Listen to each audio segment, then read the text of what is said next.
but he's done the Charmander, Charmeleon. This year, he just goes full Charizard. That's what I'm looking at with the Amon-Ra St. Brown. I'll just say, I don't think you needed to play Pokemon to get that reference. I think like my I mother think you would do. understood. I think my mom would have gotten like the Charmander to Charizard Your mom reference. sounds cool. Well, she did help me play Pokemon and be like, hey, mom, I really need help on this. And I'd hand her the Game Boy when I was like 8 years old. So maybe that's where she got it from.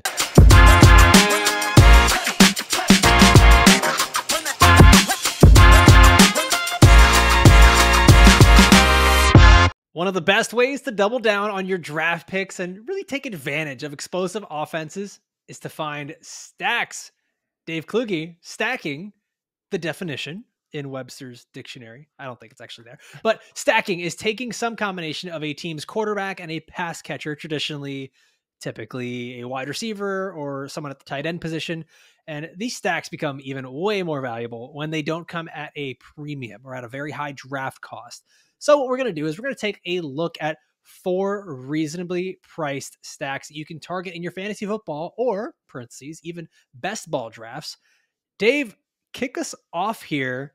You're in the perfect uniform for it because you're talking about the Cleveland Browns. Yeah, I like that we've already got a bit going on this show. We had Marquise Brown with the last one, and then I don't know anyone in the world that's got a Donovan Peoples-Jones shirt besides me, but man, I can't stop stacking the Cleveland Browns offense this year. And again, it's because of the cost here. We talked about it. I mean, if you want to go and draft Stephon Diggs in the first and Josh Allen in the second, or if you want to take Travis Kelce in the first and Patrick Mahomes in the second, go right ahead. But that comes down to where you're picking in a draft, and it's easier said than done. So I'm trying to look at the stacks that you can get at a good value, and I cannot get enough of this one. And the first guy going off the board is obviously Nick Chubb. You got to pay up for, and you hope that you're landing with an early pick in the first round, because then he's typically going at the 2-3 turn. But Nick Chubb, even if we project a slight uptick in passing volume there in Cleveland this year for him, I'm still not crazy about stacking, because I feel like if you're going with Nick Chubb, you're almost investing in him being the runner that he's been all of these years. You can draft Nick Chubb as just a standalone asset, but once you get past him in the draft, Amari Cooper is a guy that I just feel like is crazy undervalued right now. He's going at the 3-4 turn, and we have seen this guy every single year that he has played 16 or more games. He's been a 1,000-yard receiver. Even last year with Jacoby Brissett for a half a year, he was putting up very good production. So this is where I start to really look into whether I'm going to build off of this Cleveland Browns stack or not. If I'm able to get Cooper at the 3-4 turn, then it opens it up for me, because Deshaun Watson and Elijah Moore are both going with very similar ADPs at the 7 and 8 turn there. And then obviously as you get later in the draft, David Njoku, Donovan Peoples-Jones, Jerome Ford, Alfredo, a guy you and I have both liked for years now. And then if you want to get real crazy, if you're really expecting a huge uptick from this Cleveland Browns offense, Cedric Tillman, Marquise Goodwin, David Bell, they're free at the end of your draft if you really want to take some flyers there. But for me, it comes down to Deshaun Watson. And I know he was terrible last year. I mean, absolutely terrible. This was not the Deshaun Watson we'd seen in years past. The Deshaun Watson we saw in years past was a top 5 quarterback every single year he played in Houston. But I'm willing to just throw last year away. First time he had played football in almost 2 years on a new city with a new team and a new scheme. At the end of the day, though, what I'm looking at is that the Browns have to figure it out. They don't have any choice but to make things work with Deshaun Watson.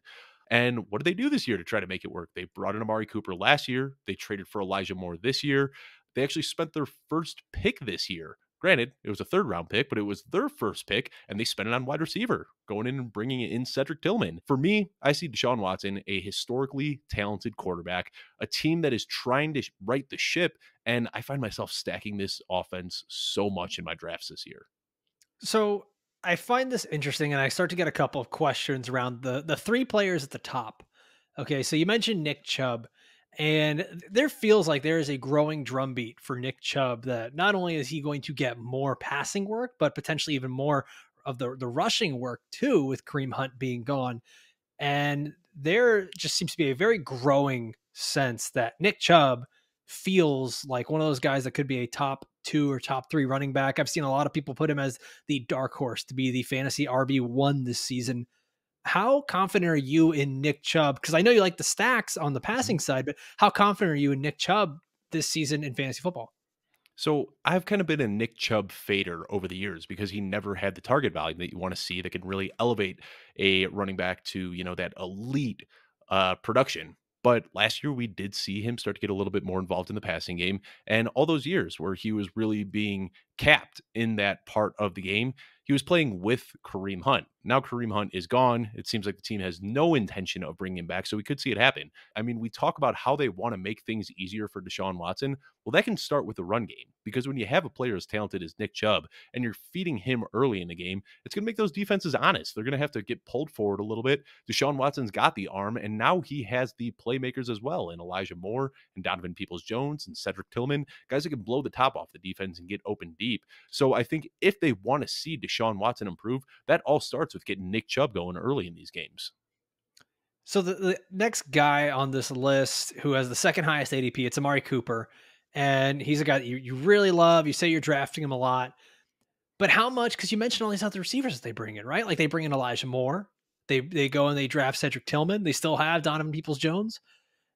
How much of that do you get worried that, like, okay, yeah, Cooper's been good, but maybe the idea here is to spread the ball out a bit more, because these are heavy investments they're making. I can't remember what they traded for Elijah Moore. Was it like a third round pick? It Something was like less that? than they traded for Amari Cooper. Yeah. But they go out and they trade draft capital for Right. Elijah Moore. They go out and they use high draft capital on Cedric Tillman. At what point do you start to say, okay, I'm a little bit worried with Amari Cooper?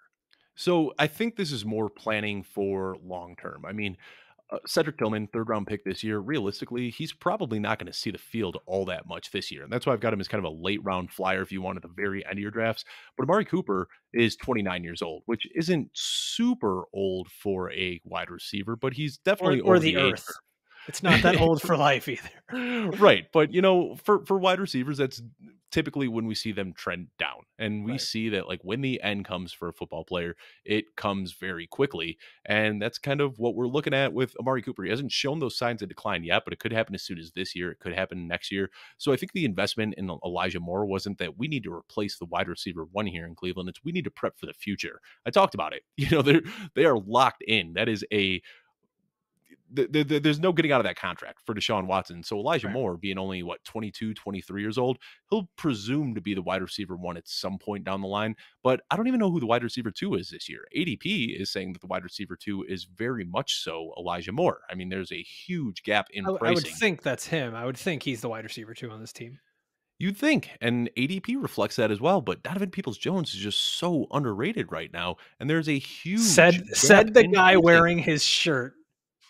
I mean, I'm just saying, I'm a big fan of the talent, and you can get him 6 rounds later. He's going in round 14 right now, pick 162.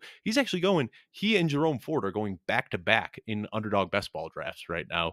I think that people kind of have this idea that now with Elijah Moore there, Donovan Peoples-Jones is just dead and he's not going to do anything at all. But like I said, he developed into a very good player last year, and he had all of the measurables and athleticism that you wanted to see coming out of college, but he didn't have the nuance of the game. I mean, his biggest play through his first 2 years was a 65-yard Hail Mary that he caught from Baker Mayfield. But then last year, you see him carving up defenses at every level of the field. So he is a lot better than I think people give him credit for.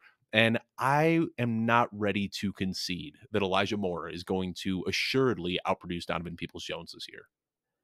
So the last guy I want to ask you about here, because he's the straw that's going to stir this drink, and it's Deshaun Watson, because we see that you're talking about him in best ball drafts and pretty much in fantasy drafts too. He's going in that 7-8 turn. It just feels like across the fantasy industry, he's becoming the trendy pick because, oh, he was so bad last year, but we know how good he can be, and we got to take advantage of that average draft position. At what point is once everyone's calling this player a sleeper, they eventually become no longer a sleeper? So at what point does that change for you? Because right now, a quarterback at the 7-8 turn that has the kind of risk that Deshaun Watson has, I lean more towards being out on him. You seem to be way more towards being in. At what point do you just say, okay, that's too rich for me? I think he'd have to climb, he'd have to leapfrog Trevor Lawrence before I would really be out on him. And Wow. right Okay. now, there's still a 2 round gap in ADP. So you're getting Deshaun Watson 2 rounds later than Trevor Lawrence. And I mean, do we think Trevor Lawrence is a higher ceiling than Deshaun Watson. He might be the slightly safer player at this point, given what we saw last year, but I don't know if he's got the higher ceiling. I mean, Deshaun Watson, his rookie year, the first time he ever played, he was the per game QB1. I mean, this guy came out guns blazing as a rookie. We've seen Trevor Lawrence now for 2 years, and we've seen inconsistent spurts of good athleticism and, good play, but we haven't seen him do it even really in back-to-back games. I mean, or I should say back-to-back games. It seems like he has 2 games, everybody buys in, and then he has a bad game. That's kind of been the story of Trevor Lawrence so far, where we've seen Deshaun Watson have prolonged success over years and years. So I'm totally okay taking him. And then once you start looking past Deshaun Watson, I think there's really only one guy that stands out having a similar ceiling,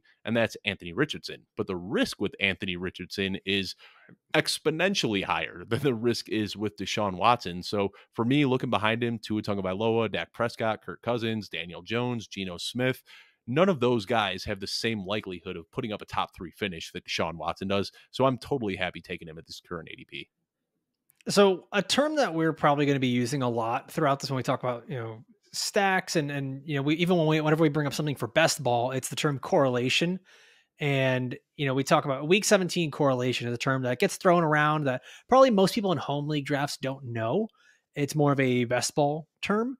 And I want to ask you this to see like how much of this really bleeds over, do you believe, right? Where you start to say, I'm drafting for my home league.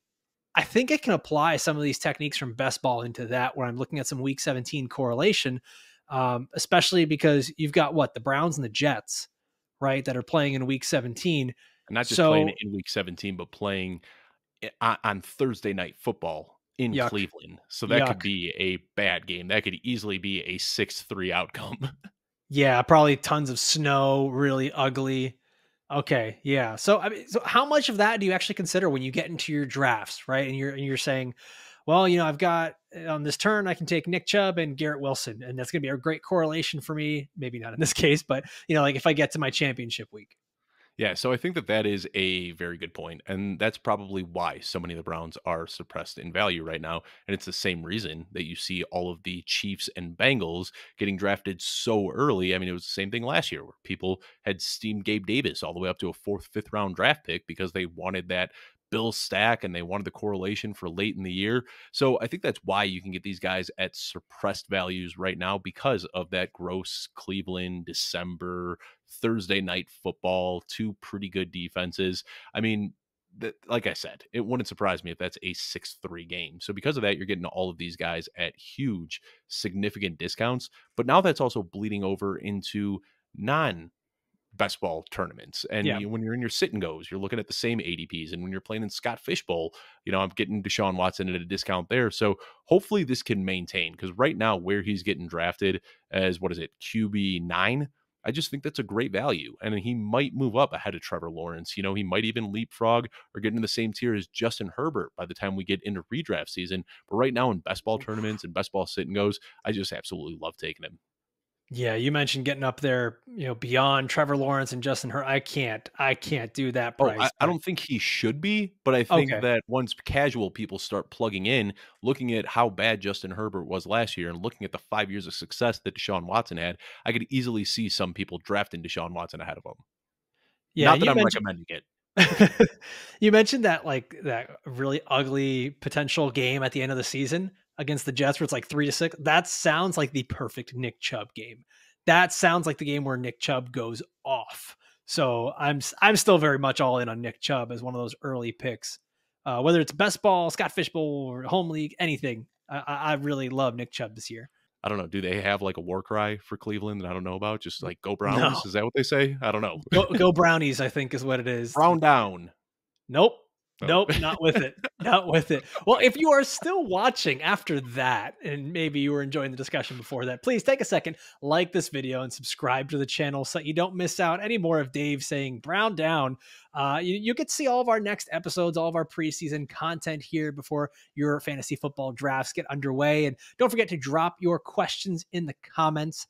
We also have a major giveaway already here on the first episode. We are giving you a chance to go head to head against us in the all new Footballguys Fantasy Show Listener League.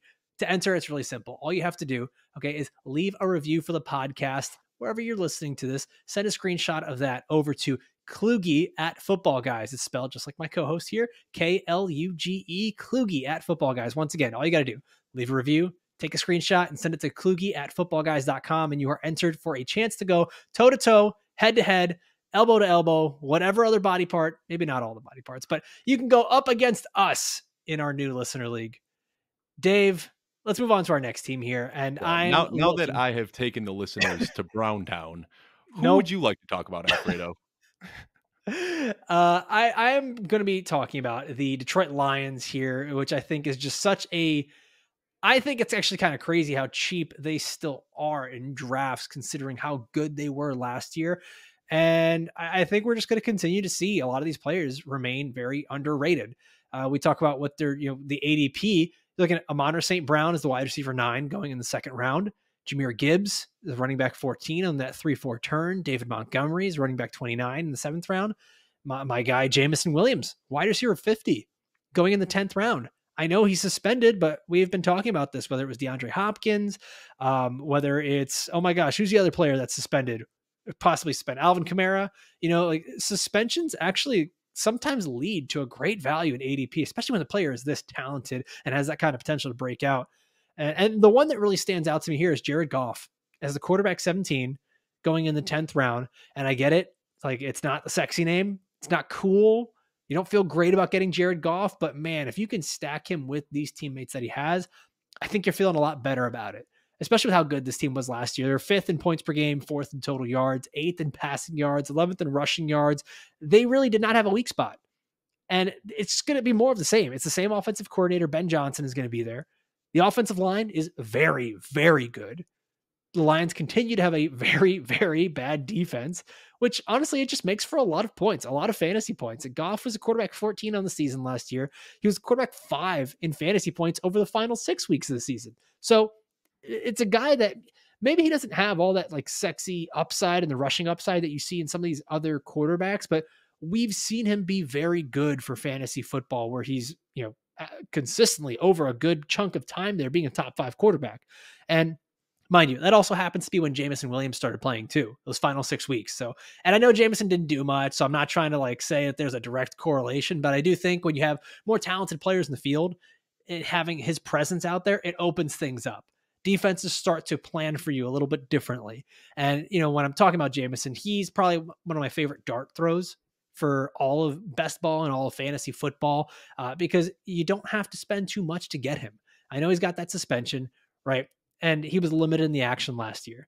But Dave, we are going to keep pounding the table with these stats where we say he had very limited touches, but those touches were a 41-yard touchdown reception, a 40-yard end-around rushing play, and a 66-yard touchdown reception called back on a penalty. As it stands currently, Jameson Williams remains the most explosive and efficient player in NFL history, ahead of Marion Motley. That is our first callback joke from the first episode. And so I think we got a Marion Motley quota, by the way. So I hope the listeners are ready. At least one Marion Motley reference per episode. You just said it. You just said it 2 more times. So now we're at 3. We cannot say that name again. I'm not necessarily getting in on all of the players. Sam Laporta, rookie tight end. I love the prospect, but I'm out on rookie tight ends. The running backs, really fun, especially at their cost. Jameer Gibbs is one of those guys that I would target if you're trying to look for a stack, a guy that can work with Jared Goff. I would not necessarily expect the same David Montgomery to do the same, as Jamal Williams did last year in terms of the touchdowns. But the guy who I think is just the most fun, the most reliable, and continues to have the absolute highest ceiling, just continues to be Amon St. Brown. He is the king of this team. That is what you're looking for. There's some really interesting numbers when I take a look at this, right? 8 or more targets in 86% of his games since week 13 of 2021. 10 or more targets in 64% of his games since week 13 of 2021. You do not find players that get that type of volume consistently. The volume is just excellent. And then last season, he was 2nd in the NFL in targets per route run. So it's not just a volume thing. It's also an efficiency thing. When he's out there, he's getting targeted. Now, here's another fun stat from Graham Barfield, friend of the show. He actually put this on Twitter. And Amon St. Brown, one of only 6 wide receivers to have 200 plus targets over his last 20 games played. He is also one of only 4 to have that type of volume and double-digit touchdowns. So we're talking about a guy who is in the top, essentially, when you start to just put stats that way, top 4 potentially at his position.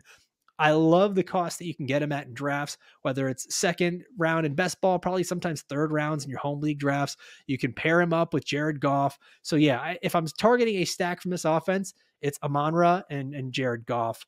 And I also think they have a very nice week 17 matchup. We talk about those correlations, Dave, against the Cowboys, where it's going to Oh, yeah. be a domed matchup. It's going to be, I love whenever I can, mix and matching CeeDee Lamb with Amon-Ra St. Brown. That's a lot of fun. 2 players that I love, and I'm looking forward to that matchup big time. Yeah, and if you start off your draft with that, for people that aren't drafting a ton like us degenerates who are, I'll probably have 1,000 drafts under my belt by the time this season kicks off this year.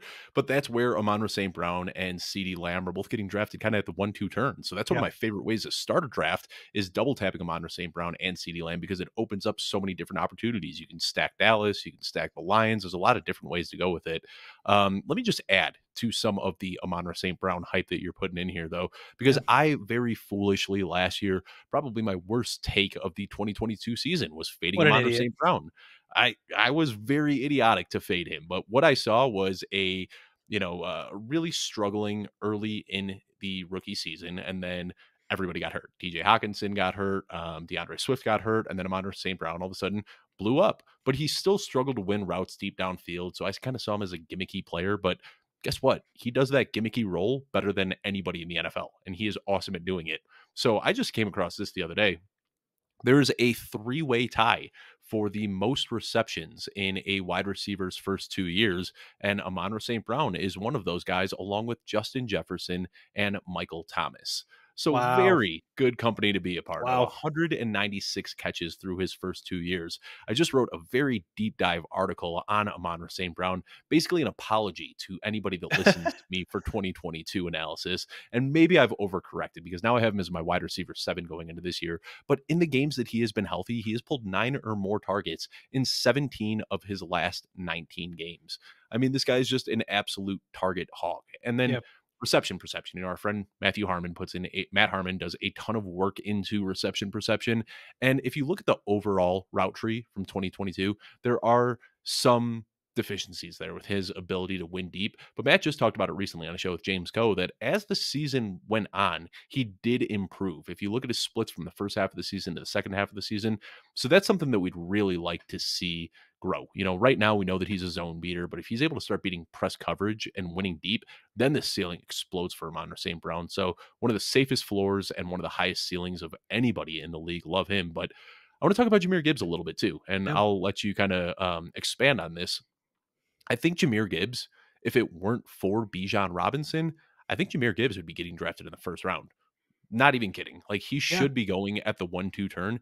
I just pulled this the other day. In the last decade, there have been 1, 2, 3, 4, 5, 6, 7 running backs to go in the top 12 of the NFL draft. You ready for these names, Alfredo? Let's Todd hear it. Gurley, Okay. Ezekiel Elliott, Leonard Mhm. Fournette, Christian McCaffrey, He's Saquon good. Barkley, and then Bijan Robinson and Jahmyr Gibbs. Wow. So that is a pretty darn good hit rate. I mean, the best player, obviously, of that bunch, Chris McCaffrey. You could say the worst player of that bunch is Leonard Fournette, who was a RB1 machine during his time in Jacksonville and Tampa Bay. Yep. So I think that right now everybody is so blinded by Bijan Robinson and the hype that he's getting, but we can't ignore the investment. 12th overall that the Lions made in Jahmyr Gibbs. He's going to be a featured part of this offense as well. And I don't know if you've heard recently, Dave, GM Brad Holmes for the Lions was saying that in all of his time scouting, the comps that he had for Jahmyr Gibbs were Mhm. Christian McCaffrey and Marshall Falk. Yep. What? Like, there's no way you can tell me that they're going to be like, well, we've got this Christian McCaffrey Marshall Falk clone, but we've also got David Montgomery. So let's give him David Montgomery's going to get some work. It's going to happen, but Jahmyr Gibbs is going to be used in so many creative ways. And I think that there's going to be a really good opportunity for him and Amon-Ra St. Brown to go out there and get a lot of receiving work, especially in those first 6 games where Jameson Williams is off the field. I'm not expecting Sam Laporta to hit the ground running, despite the fact that I really like him as a prospect. Just rookie tight ends just don't do that. So I think that we're going to see Jahmyr Gibbs go into that DeAndre Swift role, which seems like a very easy 1-for-1, but I think he's going to do it even better and more efficiently. And Amon-Ra St. Brown is just going to continue to like he has done the Dave. I don't know if you ever played Pokemon. I'm putting you out here on the spot right now, but he's done the Charizard, Charmeleon, Charmander, Charmeleon. This year he just goes full Charizard. That's what I'm looking at with Amon-Ra St. Brown. And I think that these two guys have such a good opportunity early on in an offense that is still very, very good. And we saw it last year. I actually think I need to move Jahmyr Gibbs up quite a bit in my rankings. I'll just say, I don't think you needed to play Pokemon to get that reference. I think like my mother I think you do. understood. I think my mom would have gotten like the Charmander to Charizard. Your mom reference. Sounds cool. Well, she did help me play Pokemon and be like, hey, mom, I really need help on this. And I'd hand her the Game Boy when I was like 8 years old. So maybe that's where she got it from. But I think you and I are kind of in lockstep when it comes to this offense. It's not that we want every single piece of the offense, but I think you and I both want Amon-Ra St. Brown, Jahmyr Gibbs, and Jameson Williams. I think it's going to be pretty funneled through those three at least this year. Sure, the long-term outlook for Sam Laporta is fun. David Montgomery could stumble in the end zone here and there, but Amon-Ra St. Brown, Jahmyr Gibbs, and Jameson Williams are those game breakers that can score from anywhere on the field, and those are the guys that I want on my team. And I think the important thing here to recognize too is if you're in your home league drafts and you go and you draft Jameson Williams, just be patient, okay? Or confirm, like, does your league allow suspended players to be on IR? Some do, most don't. If you're going to put him on your bench, be ready, because, and especially if you're the one that doesn't draft, a lot of times what we see is that Jameson Williams gets drafted on draft day and a little bit higher because he's got the name value. And then all of a sudden, Latavius Murray is the hot running back pickup in week 1, and the guy with Jameson Williams drops him to go get a Latavius Murray, and all of a sudden he's there for you. So what I will say is this, is if he is available for you on waivers after week 1, or you do draft him, it's just be patient. Don't be the person that drops this guy, because the potential and the height of production for him is just, it's really sky high. I will say that on Jameson. Now, and then you also get the added benefit of them playing half their games indoors. And these are really fast players that are just going to bad defense, plays indoors. I mean, this offense is everything you want to stack. We saw it last year, and for whatever reason, there's still a value this year. So that's enough of the Lions, though. We don't have to keep talking about them. We are in lockstep on that one. It's crazy how that value carries over from year to year. Dave, you mentioned the articles from James Brimacombe and all the great articles that we have over on footballguys.com. You can go and check those out. We have our new team vibes pieces that are just really quick hitters, let you know who to be targeting. Oftentimes you're going to see quarterbacks and wide receivers there that you should be targeting. So that becomes a really good stack for you to be looking at, see who our staff likes and dislikes. We also have a lot of best ball articles. So if you've never played, it's a lot of fun. It's simply just draft. That's it. You just draft your team, and then you sit back and you just watch the results. It's all the best parts of fantasy football. And we have our really great resource on footballguys.com. It is the Football Guys Best Ball Guide, who, Dave, you put so much work into it. It looks beautiful. It's got a lot of great information. It is free to download, and we'll put the link in the description of this show. Dave, you're going to be talking about another stack, but this isn't just like a 1-for-1. This is the whole offense that you want to talk about. And it's been a sharp fall from grace for this team. It has been. And first of all, I want to say, you just talked about those team vibe articles that we do as kind of a roundtable piece. They're a ton of fun to write. And we had 15 people contribute to our Los Angeles Rams article. And you're allowed to select one player that you're targeting. And 9 of the 15 people that contributed to this article said that they were targeting Cooper Kupp. So even though he is commanding a sky-high price tag this year, we are all in on him. We actually just released our rankings today, Alfredo. I don't know if you saw this or not. I shared it on Twitter earlier today from the Football Guys page, but our staff has Cooper Kupp as the wide receiver 2, ahead of Jamar Chase. They're drafting him ahead of Christian McCaffrey, ahead of Travis Kelce. He is the 102 in our rankings, and I think people just have forgotten how good he was. I mean, on a per game basis, he was still the wide receiver 1 last year.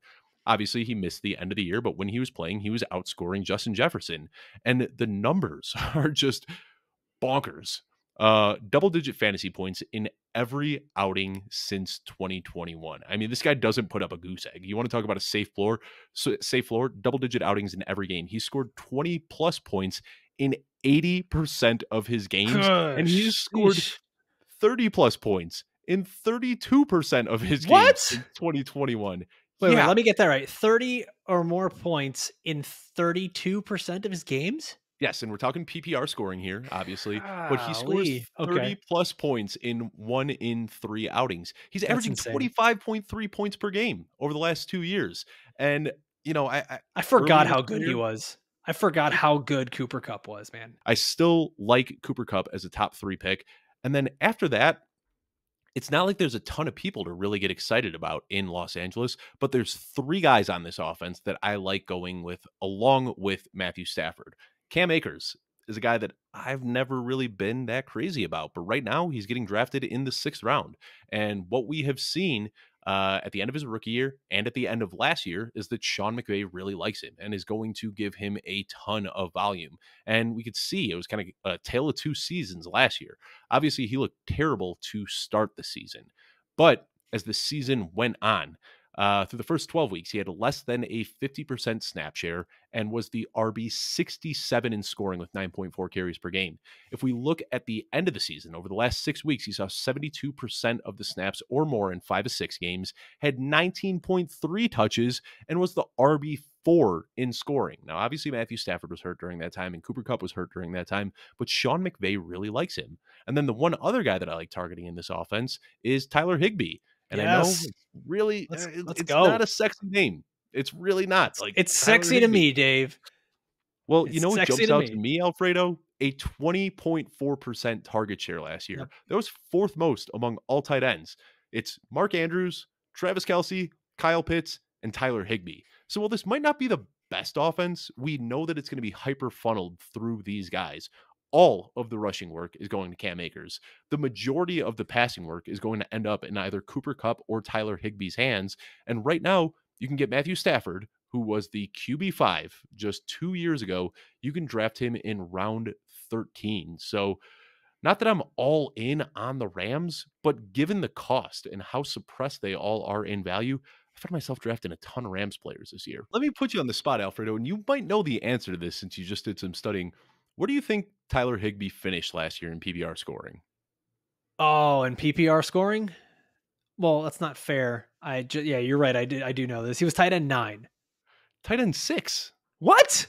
Yeah, Oh you my ask a gosh, my casual numbers fan, are off. and they are going to guess that he was, tight end 15, tight end 18, something like that. Unless my data is sullied for whatever reason. I'm Are looking you on are you Sleeper talking right about now. on the full season or points per Full game? season, yeah. So maybe the tight Okay, end okay. 9 in per game Yeah, I scoring. did points per A lot of game. that was just being healthy for 17 games, but still, you got top 6 production from Tyler Higbee last year. I don't think many people realize that, and And you're it able to wasn't draft pretty. him. You're able to draft him as tight end 15 right now.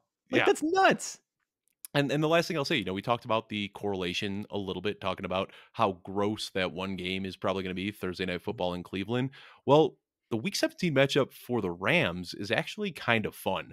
They're playing against the Giants, and we don't expect that to be a super high-flying game, but talked about how suppressed all of these guys are in value. So if you're able to get Cooper Kupp in the 1st round, and then you follow that up with Cam Akers later in the 6th round, and then you lock in Matthew Stafford in round 13, after you complete that full Ram stack, Isaiah Hodgins, Paris Campbell, Jalen Hyatt, Wan'Dale Robinson, Darius Slayton, my guy Sterling Shepard, they are all going after Matthew Stafford. So you can lock up that full Ram stack and then have 6, 7 different options that you can choose from late in your draft to correlate with that Week 17 matchup. So I find myself doing it a lot. And I'm not going to turn this into a Sterling Shepard love show unless you wanted to, because I could I really love talk about Sterling Sterling Shepard. I Shepard all would give him my knees and Achilles and everything that he needs. I'll do it We don't as need them. tribute. We just need to look good from here up. Who needs knees or ankles? I will Please go take that, full Sterling Professor Shepard. Xavier for Sterling Shepard.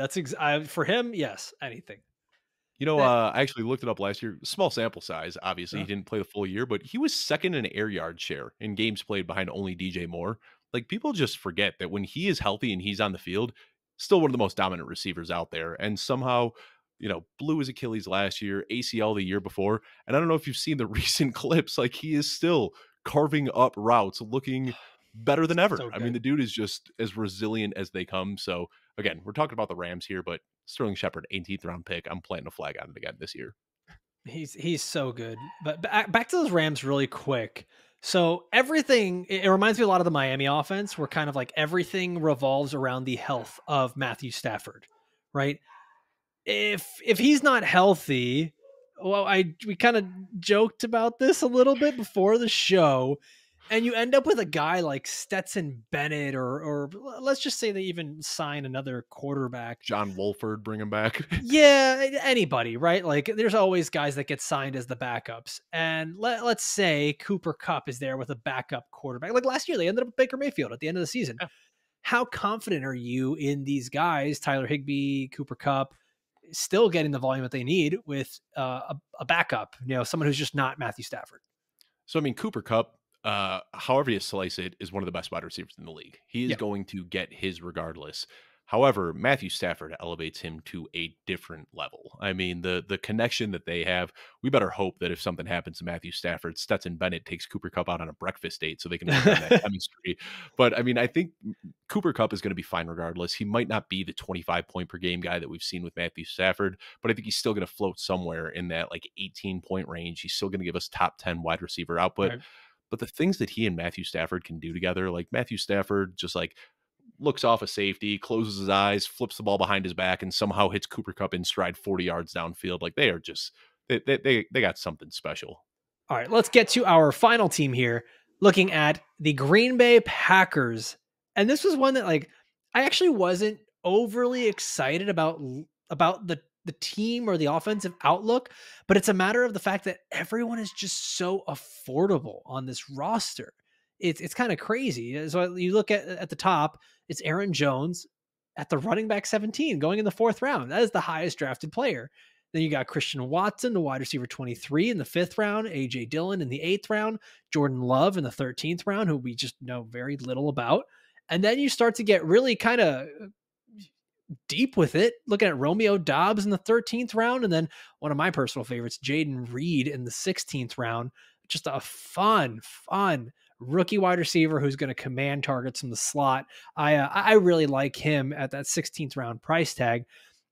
I talk about Jordan Love, and I know there's not much to go on, and that's why his ADP is low, but it's like he's not that low. He's actually still the quarterback 20 for a guy that we've seen like one game, and he's going ahead of Brock Purdy, who we talked about in the last episode, Dave, who you like a lot. Professional And callback. that's what we do here. Professionals. We're professionals. It's so I can't even give analysis on Jordan Love. I can't. Like he's a guy that coming out of college, he had all the tools. Aaron Rodgers has stunted that for years. I guess the positive that you can look at here is that he's going to have the weapons around him, and he very well better know this offense after sitting on that bench for 4 years. You better know the offense inside and out. And I think that's one of my only hopes here is that he's going to know the offense. He could potentially be a little bit better than Rodgers was last year and maybe run the offense a bit faster.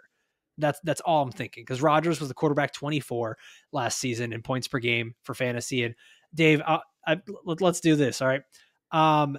I'm going to list these quarterbacks, and you tell me if they were better or worse than Aaron Rodgers in terms of fantasy points per game. Okay. All right. Mike White from the New York Jets. I think Mike White was better. He had his time last Yes. year. I think he outscored him. Yes, he was. Carson Wentz. No, don't tell me Carson Wentz. Carson Wentz. Yes, he was. My was. goodness. He averaged more fantasy points than Aaron Rodgers. This one you'll probably get because we mentioned him last show. Marcus Mariota. I mean, I know you're setting these up. I know what the answers are, but I just don't believe that Marcus Mariota outscored Aaron Rodgers. So yeah, Marcus Mariota. And then Jimmy Garoppolo. Well, yeah, Jimmy Garoppolo, Shanahan quarterback. It's a cheat code. So what, man? Like Aaron Rodgers was actually so bad for fantasy football last year, and really not his normal self, that Jordan Love, all he has to really do is stay healthy and be mildly good. I'm talking like Jared Goff levels of good. Like that's it. He doesn't have to be incredible. He's got the weapons around him. He's got a good offensive line, a division. I'm sorry, Dave, to say this, but a division with bad defense all over. As much as it's improving, relax. I feel like the NFC North, like they just had like a meeting a couple seasons ago, and they were just like, you know what? All in on offense. Yeah, let's just stop playing defense, and points are way more fun. We're all going to lose games, but man, we're going to get a lot of points against each other. Bears and Vikings both score plenty of points, and I think the Bears might join them as well. So you're talking about all these teams scoring a lot of points, no defense, and that could potentially continue to contribute to the pace and the way things are done. But man, Jordan Love is probably the biggest question mark here. And I think it's much like we talked about the Rams. Without Matt Stafford, or the same thing with Deshaun Watson. All of these teams start with the quarterback. But I think that if you are going to assume that all of these quarterbacks are successful, all these quarterbacks are healthy, and you're looking at the Packers, for me, the prize is Christian Watson. He's coming at a cost of a fifth round. He's an elite athlete with great peripheral metrics from his rookie season. I don't think we've seen the best of him. He only had a 12% target share last season, and he was able to do what he did on basically catching a couple of balls per game. He was a lot 12. like Jameson Williams, who we talked about earlier. Like, just on a limited sample size, when he touched the ball, he could score from anywhere. Super explosive and super efficient. And the thing was, like, it wasn't a matter of not getting targeted while he was out there. He was 12th in targets per route run. He just wasn't getting the opportunity to run that many routes. He was 12th in yards per route run. So I think with more opportunities to be out there on the field, we're going to see a really good version of Christian Watson. I'm sure the touchdowns will fluctuate, but he was third in touchdowns per route run last year, top 10 in yards after catch. I think that's probably the most underrated part of his game, is him running after he's got that ball in his hands. I think he's got top 12 potential. Am I going to draft him like a top 12 receiver? Probably not. But that's why I really love his fifth round draft cost and him going as the wide receiver 23. Yeah, I think there's a lot of wiggle room for him to present value. And, we mentioned the running backs, I'm not super in on, but the rest of the wide receivers, Romeo Doubs, super cheap. Jaden Reed, I think, can command a lot of targets from the slot. That is his skill set. And I think that's something that could be very valuable for Jordan Love if he is trying to kind of take command of this offense. And they is it Matt or Mike LaFleur? I always forget who the Packers coach is. Mike, I believe. I'm just going to say LaFleur. Coach LaFleur. If he just wants to get Jordan Love comfortable, hitting the slot receiver underneath where Jaden Reed could honestly potentially be sort of an Amon-Ra St. Brown type player who's going to be hitting a lot of those underneath drag routes. So I'm not necessarily in on the Packers offense as a whole, but I love the pass catchers and the cost associated with them if Jordan Love can actually play well. So I'm completely in the same boat with you. And, when we talked about, like, the first team that we talked about was the Cleveland Browns, and, investing in the Cleveland Browns is investing in Deshaun Watson's talent and hoping that he can elevate the players around him.